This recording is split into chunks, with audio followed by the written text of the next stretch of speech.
atëre po kalojmë te lista e parë. Sa veta kanë qenë në listën e parë që kanë ardhur për të ushtruar në Shqipëri? Grupet e armatosura, në Kryme, Adem Jasharin, Sali Qekun e tjerë. Domethënë tash kalojmë në vjeshtën e 91-shit. Ne ndjenim nevojë që të ushtrojmë dhe iniciativat të tilla për ushtrimin ushtarak të rive tanë lindin nga diaspora. Jo nga kryesia e Lidhjes Demokratike.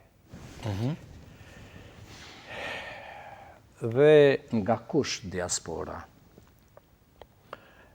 Po, kryesisht njeriu që pak a shumë ishte në krye të saj ishte Ymer Berisha, po edhe Afiz Gagica.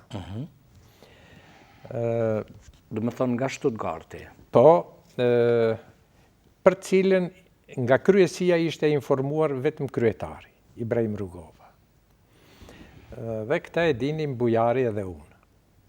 Këta të ri vinin kryesisht nga diaspora, por edhe nga Kosova, po gjithnjë përmes Evropës. Do më thënë udhëtonin në Gjermani, në Zvicër, edhe nga Zvicra fluturonin në Tiranë. Aso kohë bëj fjale për qeverinë e stabilitetit në Shqipëri. Do më thënë të përbashkët, Ylli Bufi në krye, ministër, Gramos Pashkoja në kryeministër.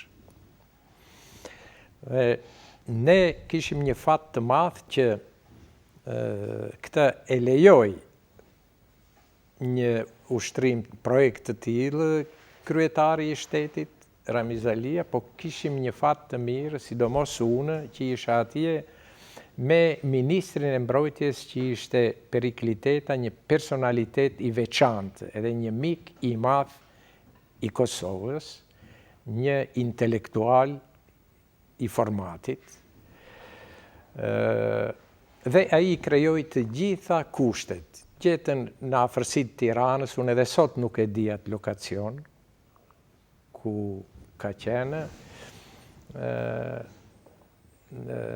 një gazermë ushtarake, ish gazermë ushtarake, e liruar. Perikliteta caktoi një person, një oficer të lartë, që merrej me këtë punë, ishte përgjegjës i kësaj pune, që i koordinonte. A ishte Herakli Koçollari? Jo, ishte i Shikut. A i Shikut. Herakliu, kjo shkonte me ushtrinë. Në thënë, ishte një Ysen... Me dorë të këputur? Ysen, s'më kujtohet mbiembri, një me gradë nën kolonel. Po që ka ushtrua Adem Jasharin. Një burr i mrekullueshëm, një oficer i stërvitur, ai merrej me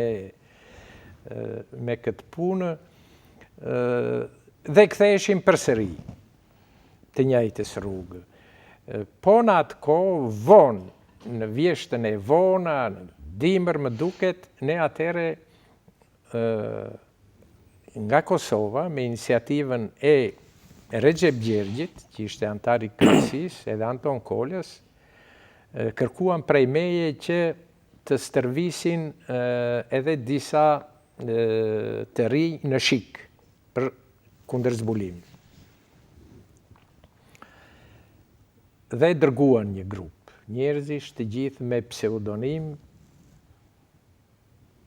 Mua më vinte lista me pseudonimin e tyre dhe unë ja jep një Koçollarit dhe ata shkonin stërviteshin.